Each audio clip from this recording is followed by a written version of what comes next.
совместный отпор фашистской угрозе породил в наших обществах массовый патриотический подъем.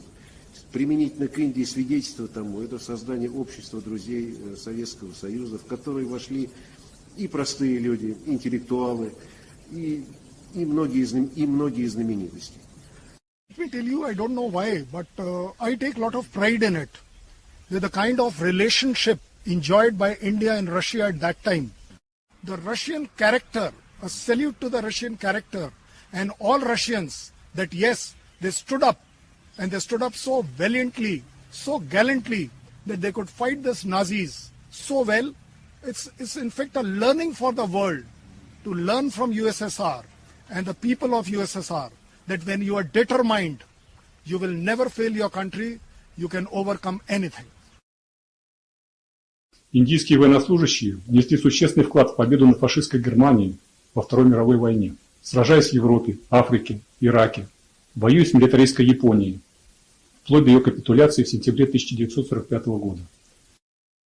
Еще одно свидетельство особого характера наших отношений — забавный эпизод, который произошел в свое время в Китае с участием советского посла Александра Семеновича Панюшкина. Шло протокольное мероприятие, и ему сопутствовала необходимая для этого рассада.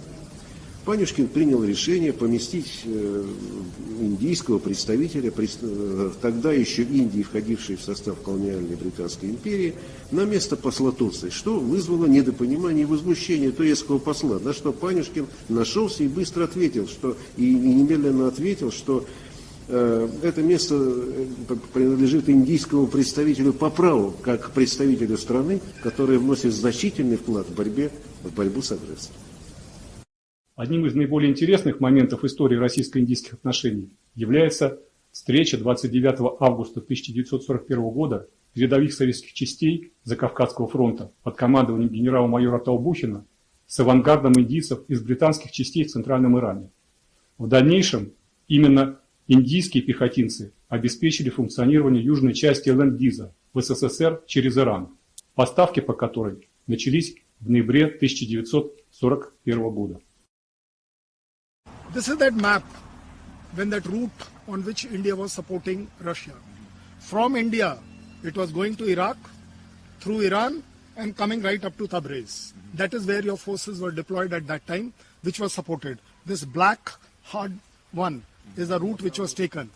And if you actually see it, you will find that this was one way, a distance of 730 kilometers one way.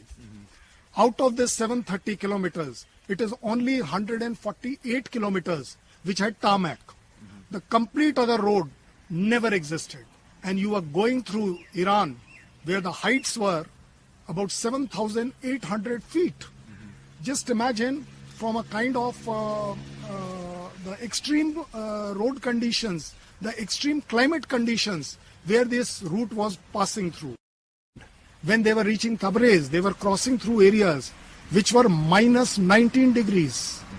Thereby amounting to that in just 730 kilometers, you had a temperature variation of 87 degrees, which is not a normal thing to happen. Just imagine the extremities through which they were going. No roads, there's no support mechanism, and they do this journey in 3 days. В создании инфраструктуры в Иране и обеспечении поставок участвовали граждане разных стран. Греки, югославы, бельгийцы, русские, турки, болгары, иранцы, датчане. Все они были объединены одной целью – оказать как можно большую помощь Красной Армии, которая вносила основной вклад в борьбу с гитлеровской Германией. При этом никто не выяснял, кто сделал больше. Победа была одна на всех. Среди наиболее отличившихся индийцев были старший лейтенант Нараян Рауникам из города Бангалор, штат Карнатака, и сержант Гаджендра Сингх из Алмары, штат Уттаранханд, награжденный указом Президиума Верховного Совета СССР от 23 мая 1944 года за успешное выполнение заданий по транспортировке вооружения, материалов и продовольствия в Советский Союз орденами Красной Звезды. Jai Hind! This salute to both those gallant soldiers, that is Subedar Nikam and Havaldar Gajendra Singh.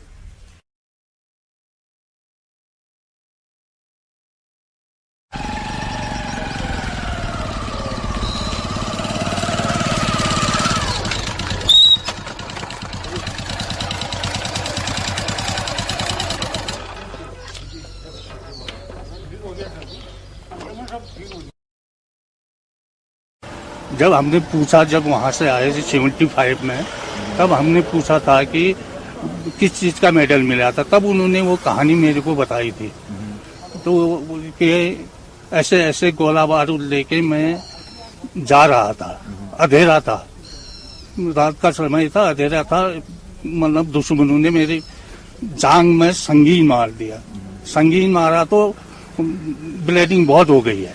मैंने तब भी अपने जान की परवाह न करके वहाँ अपने सही अड्डे पर पहुँचा दिया गोला बारूद। वहाँ जाके बेहोश हो गया। फिर मेरे को हॉस्पिटल ले गए। मैं हॉस्पिटल में मेरे को 5-6 दिन के बाद होश आया और इलाज चला और ठीक भी हो गया था। फिर उसके बाद बोला कि आपको रेस्ट की ज़रूरत है, डॉक्टर ने बोला होगा।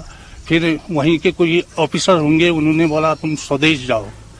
उन्होंने बोला मैं स्वदेश नहीं जाऊंगा, मैं ठीक हो गया हूँ, मैं पूरी लड़ाई लड़के तब अपने भारत देश को लौटूंगा, ऐसा उन्होंने बोला था। I must tell you that both these boys got posted out. They were no more there. They were there only for about a year or so, and they came out, and then they were shifted to Italy. And that is the time when they were serving in Italy, that one fine morning they were told that the Russia has honored them with their highest award of the Order of Red Star. Now, they both were actually emotional at that time. They felt so good. And then they were called at Tehran, where the High Commissioner presented them with this award and honored them with this award.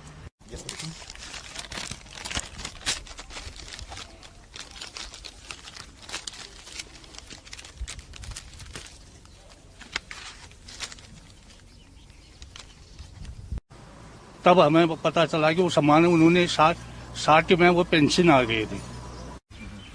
A very interesting fact about the Russians' character, the kind of recognition, the kind of respect, they kept giving a special pension of 15 rubles per month to both these individuals till the time they were alive. Which one should not see it in terms of finance, 15 rubles, but one must see it as a gesture of acknowledgement, appreciation for life, that we acknowledge to give you this as kind of respect, not as kind of to compensate anything. Современная Россия не забывает героев Великой Отечественной войны. По инициативе министра обороны Российской Федерации, генерала армии Шойгу, под Москвой на территории военно-патриотического парка «Патриот» создается музейный комплекс «Дорога памяти». В его экспозиции будут представлены сведения и об индийских военнослужащих, старшем лейтенанте Нараяне Рауникаме и сержанте Гаджендре Синхе. Это поможет сохранить историческую память, обеспечит преемственность российско-индийского сотрудничества, будет способствовать патриотическому воспитанию молодого поколения наших стран. Теперь и индийцы, посещая Россию, смогут прийти и поклониться героям-соотечественникам, испытать чувство гордости за их неоценимый вклад в дело Великой Победы, рассказать об этом своим родным и друзьям. Мы все должны помнить тех, благодаря кому живем.